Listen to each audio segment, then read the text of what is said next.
Sejam bem-vindos ao programa Estudo na Palavra, uma explanação de estudos bíblicos tendo como foco a cruz de Cristo.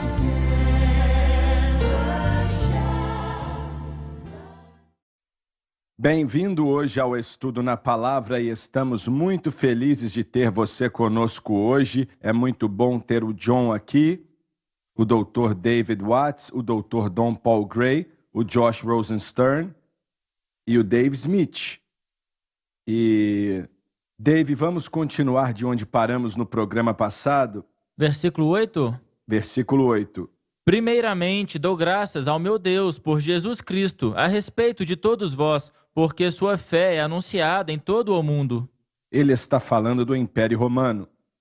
Paulo nunca tinha estado em Roma, mas ele tinha vontade de ir. E ele foi, mas não como ele pensou que iria. Ele foi como um convidado de César. E ele, com alguns de seus amigos, foram nas custas do Império Romano, mas estava na prisão quando isso aconteceu. Agora, por que ele desejava tanto ir para Roma? Ele nunca tinha estado ali e conhecia algumas pessoas na igreja de Roma, mas até nesse livro de Romanos, ele dá nome a esses amigos e por aí vai. Mas qual era o propósito dele? Por que ele desejava tanto pregar em Roma? Eu acho que o que ele fala nesse versículo, uma coisa é que a igreja tinha uma reputação tão boa por todo território de Roma e por causa da sua localização, eles tinham uma visibilidade especial para glorificar a Deus. E neste período, Roma era a cidade mais importante do mundo, ou uma das mais importantes. Então, ser capaz de ter a sua fé reconhecida e falada por todo o mundo, as suas anotações falam do Império Romano. Então, ter tido uma boa reputação ali quer dizer, o Império Romano era sombrio, as pessoas eram martirizadas, as pessoas adoravam a muitos deuses e a César. Era um lugar sombrio. Eu acho que ele queria brilhar a luz de Cristo naquela escuridão. Mas existem alguns lugares que são mais influentes do que outros. Com certeza. E acho que isso teve muito a ver com isso. Roma era um fator poderoso em qualquer lugar do mundo. Sim, seria como ir a Nova York ou qualquer outra cidade muito importante, fundamental para o mundo. Verdade. Ele diz no versículo 11 que queria repartir um dom espiritual para que eles fossem estabelecidos. E eu acho que o que o Dr. Watts está dizendo, a influência que aquela cidade teve e ainda tem no mundo, a ideia, claro, foi corrompida pelo catolicismo romano no que diz respeito à verdade da palavra. Mas o fundamento do início da igreja foi necessário naquela época para Roma, principalmente pela influência que tinha sobre o Oriente Médio, as áreas que tinham a Pax Romana, a paz que persistia por todo o continente, era necessária para a propagação do Evangelho, para a Turquia, para a Antioquia, para a Síria e também para toda a Europa. Deus usou esse benefício para fazer o Evangelho se expandir. Não sabemos se ele chegou a pregar na igreja de Roma, não é? Eles tinham casas ali. Ele esteve preso em uma casa daquelas e eles iam até ele todos os dias e ele sempre estava ensinando, pregando e por aí vai. Ele fez um ministério carcerário lá. É verdade, ministrou na prisão mesmo. Posso continuar daqui para dizer... Eu estava lendo um estudioso e ele disse que Paulo escreveu que ele queria ter ido à Espanha. E esse estudioso disse que, muito provavelmente, Paulo estava querendo fazer de Roma um ponto central para, a partir dali, viajar para outros lugares na Europa, Espanha, França. E muitos estudiosos acreditam que ele foi sim para a Espanha. E com isso em mente... em termos de cidade para cidade, Roma tinha quase 500 mil de habitantes. Irão apontar as estatísticas. 500 mil de pessoas. E eles dizem que haviam no mundo algo entre 5 e 10 milhões de pessoas.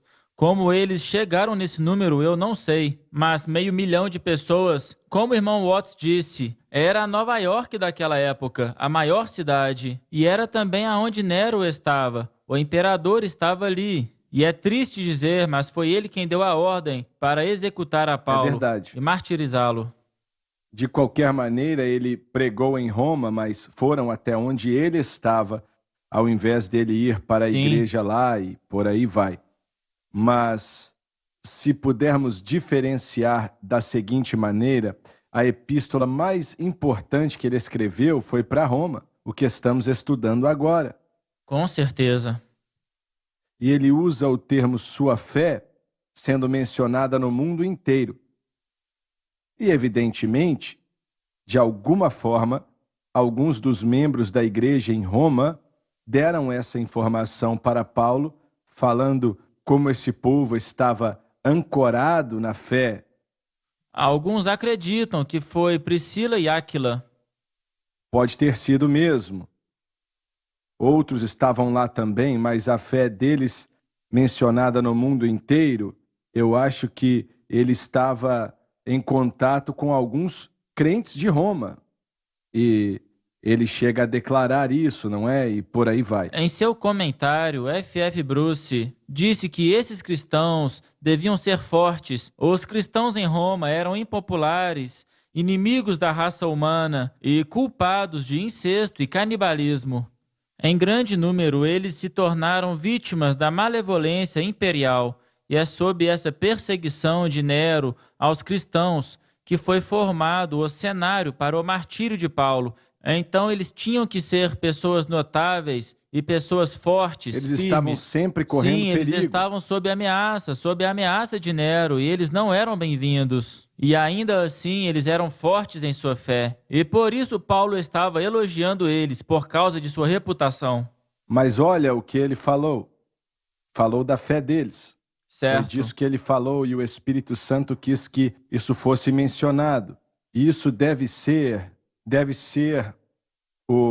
o fator mais poderoso em nossas vidas também, a nossa fé.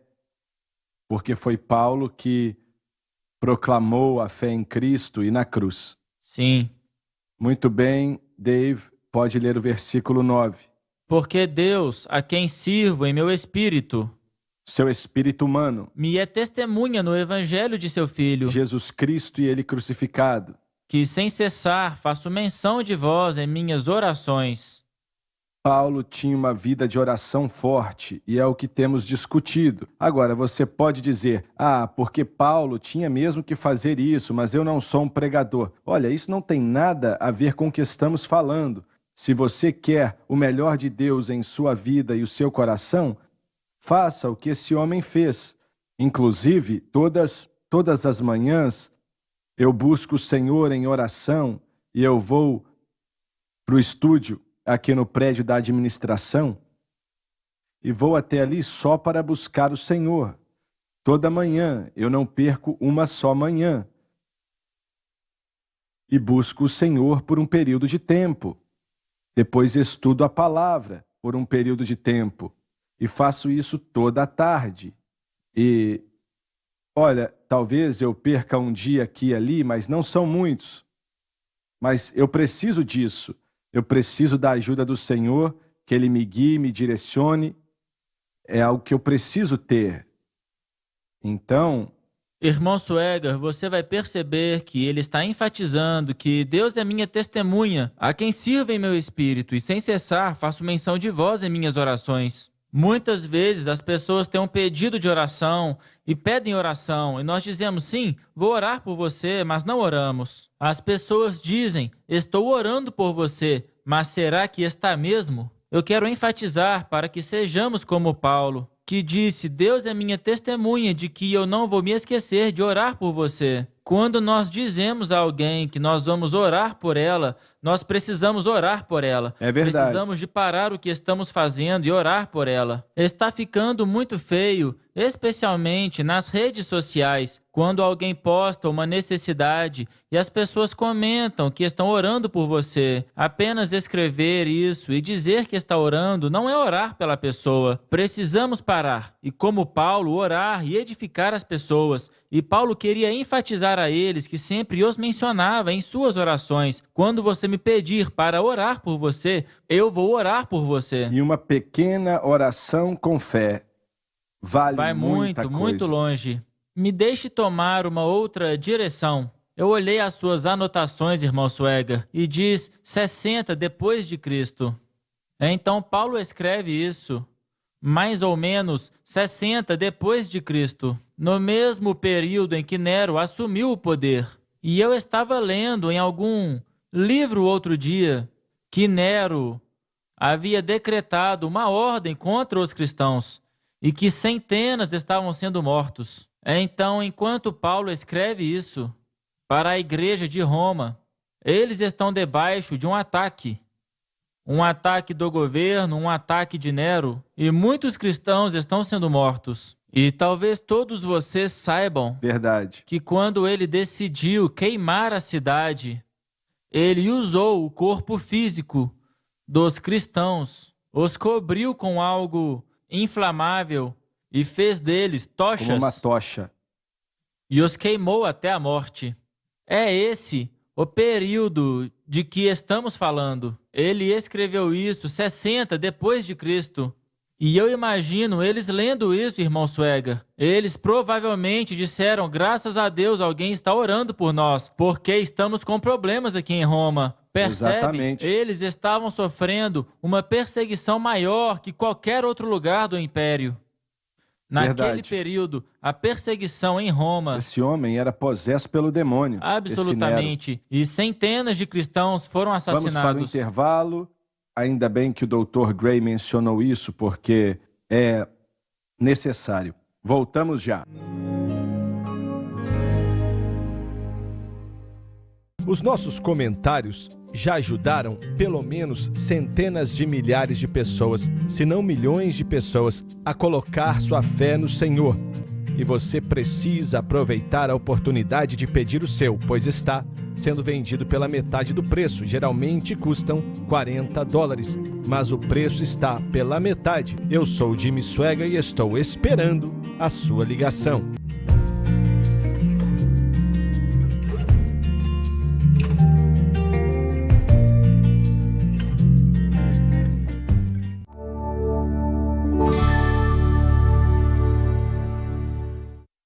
Estamos de volta, eu sou o evangelista Jimmy Swagger e nós estamos felizes de ter você nos assistindo. Eu quero perguntar algo para você. Você tem falado para outras pessoas sobre o estudo na palavra e a nossa rede de televisão? Eu acho que vai ser uma bênção para eles, eu sei que vai, e vai ser uma bênção para você também. E estamos aqui com o Dave Watts, o Dr. Don Paul Gray, com o Josh Rosenstern e com o Dave Smith. E estamos estudando o livro de Romanos e eu não sei quanto tempo vamos ficar estudando esse livro aqui. Acho que pode demorar um tempo, mas é uma grande bênção para mim e sei que é para você Sim. também. Então diga para outras pessoas sobre o nosso programa, por favor. Irmão Swagger, eu não quero atrasar o nosso progresso pelo livro, mas antes do intervalo nós lemos as palavras de Paulo, que sem cessar faço menção de vós em minhas orações. E eu gostaria dessa oportunidade para pedir para as pessoas que nos assistem, pedir a vocês que, por favor, não se esqueçam de orar por nós sem cessar. É verdade. Que vocês façam menção de nós sempre em suas orações. O legado da minha família é um legado de intercessão pelo lado do meu pai. Eu vou dizer isso, a vida da minha avó foi uma vida de constante oração e intercessão. E eu sei que muitas de suas orações eram para esse ministério. Nós precisamos das constantes orações intercessórias do povo de Deus. Por esse trabalho que acontece aqui, nós precisamos disso e, na verdade, verdade. Deus os chamou para fazer isso. Então, eu só queria lembrá-los que Paulo estava orando por esse grupo em Roma, e eu peço para que vocês estejam em oração por nós. Como mencionei em alguns programas, todo cristão precisa de uma vida de oração, todos os Amém. dias. Você não precisa orar várias vezes. Davi orou 2 vezes por dia, acho que Daniel orou 3 vezes por dia, mas se você separar um tempinho todo dia, vai mudar o seu mundo, pode acreditar. Dave, continue do versículo 9, por favor. Porque Deus, a quem sirvo em meu espírito, Seu espírito humano, e é testemunha no evangelho de seu Jesus Filho, Cristo e ele crucificado. que sem cessar faço menção de vós em minhas orações. Paulo tinha uma vida de oração forte. Quero que você pense nisso. Aqui estava um homem que odiava a Cristo antes de aceitar a Cristo. Ele odiava ele. E se pudesse encontrá-lo, iria matá-lo. E claro, Cristo tinha ressuscitado. Mas a vida dele mudou muito. Mudou por completo. E ele disse: Deus é minha testemunha e sirvo a ele com meu espírito. Espírito humano no evangelho de seu Filho. Agora Jesus Cristo é a coisa mais importante na vida dele. É assim que Deus pode mudar uma situação. E quando Paulo foi para Damasco, ele foi até ali para acabar com a igreja em Damasco. E a igreja, não as igrejas, mas as sinagogas ou líderes das sinagogas sabiam que ele estava vindo. Mas ficaram chocados quando ele chegou ali e não queria mais a destruição dos cristãos.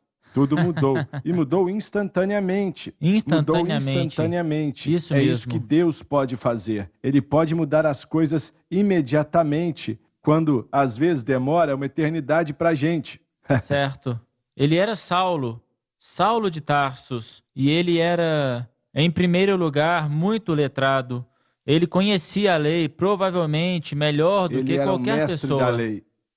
E ele era muito religioso. E ele odiava Jesus Cristo e odiava a todos que serviam a Jesus. A Bíblia diz que ele respirava ameaças e mortes contra qualquer cristão, e ele os arrastava de suas casas para os tribunais, para serem julgados. Ele foi responsável pela morte de um bom número de cristãos. Exatamente.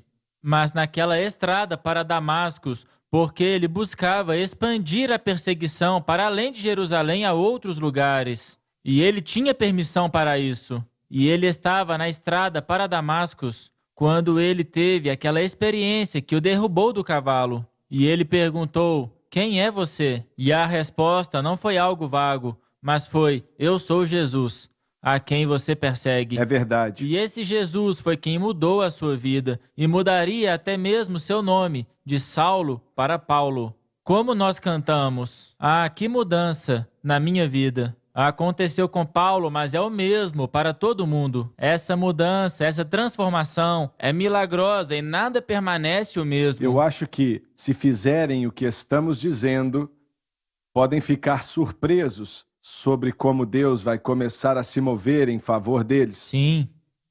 Enquanto discutíamos isso, a minha mente foi até Paulo, que era Saulo quando viu Estevão sendo apedrejado. Você já pensou se pudéssemos ficar do lado de Saulo e dizer: Saulo, está vendo ali? Estão matando Estevão, o que você acha? E ele acharia ótimo. Ele segurava a roupa deles. Sim, ele apoiava aquilo. E ele sai dali e ele se envolve nessas ameaças e coisas do tipo. Literalmente, ele tinha o espírito de morte e ódio contra esse povo. E ele foi transformado em um instante. Eu acho que Deus também sabia que Paulo iria fazer o trabalho que precisava ser feito, as viagens missionárias, porque quando ele foi mudado, a mesma intensidade que ele tinha para perseguir cristãos seria usada para o crescimento da igreja. Ele chegou ao ponto de dizer: você pode me castigar, fazer qualquer coisa, não importa, porque ele sabia de onde Deus o havia tirado, e ele usou o seu intelecto e as suas habilidades, e ele obviamente era alguém muito firme, porque ele apanhou tanto na prisão, e Deus sabia que se ele pudesse passar por isso, imagine O que Deus poderia fazer com algumas pessoas do nosso mundo, com seu intelecto, habilidade, finanças. Se eles entregassem os seus corações ao Senhor, Ele faria grandes coisas. Paulo disse, eu sou hebreu dos hebreus, da tribo de Benjamim e assim por diante. Mas em Filipenses ele diz que considera tudo isso perda. Prossigo para o alvo pelo prêmio da soberana vocação de Deus em Cristo Jesus, para que eu possa conhecê-lo. E você está certo, Deus usa essas coisas. Mas no final, para Paulo, ele olhou para tudo aquilo que ele era e aquilo que ele fez, e ele disse, não é isso que está diante de mim. E irmão Sweger, eu quero voltar àquilo que você falou, o desejo de Paulo de ir a Roma. E se a minha memória está correta, a igreja de Roma tinha muitos gentios e não muitos judeus. Um chamado foi dado a Paulo. Um dever e uma unção, certo? Ele era o apóstolo para os gentios. Para os judeus também, é claro, mas para o mundo daquela época, para os gentios.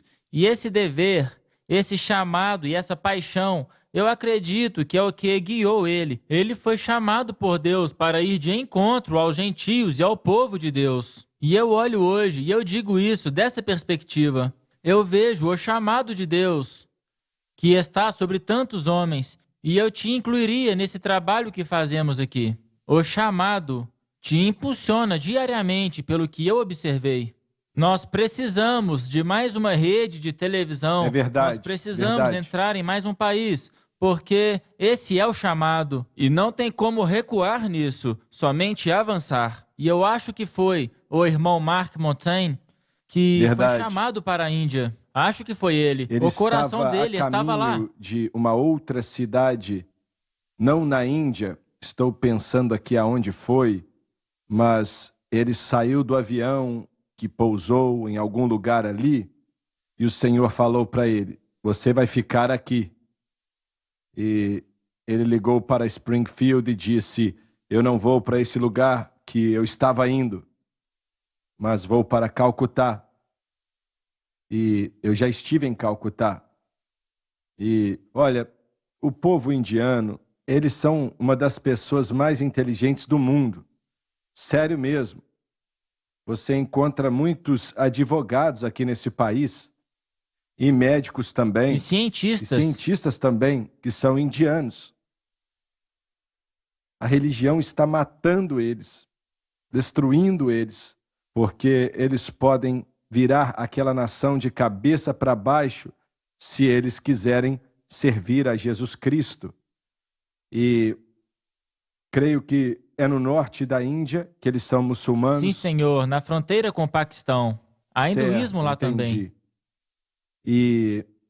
Mas se você olhar para toda a nação do mundo, a religião deles está acabando com eles e por aí vai. Mas pelo que eu me lembre de você compartilhando sobre o irmão Montaigne, ele não podia esperar para voltar para onde Deus o havia chamado. Ele não podia esperar para voltar à Índia, mesmo estando aqui nos Estados Unidos. Ele mal podia esperar, porque Deus havia colocado esse peso sobre ele. E há uma paixão, uma direção que vem com o chamado de pregar o evangelho para onde quer que Deus tenha chamado a pessoa. E eu sei que isso estava no coração de Paulo. Esse homem foi um dos homens que mais amavam a Deus que eu conheci, o Mark Montaigne.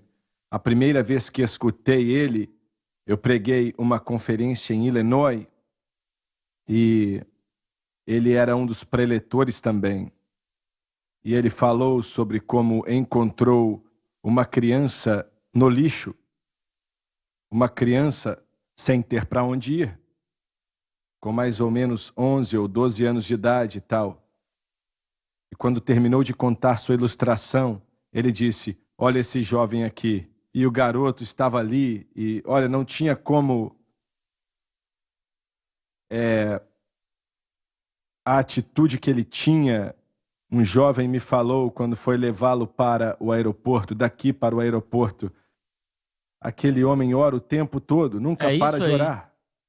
E, glória a Deus. Mas Deus ainda está fazendo grandes coisas para aqueles que têm fé. O nosso tempo acabou.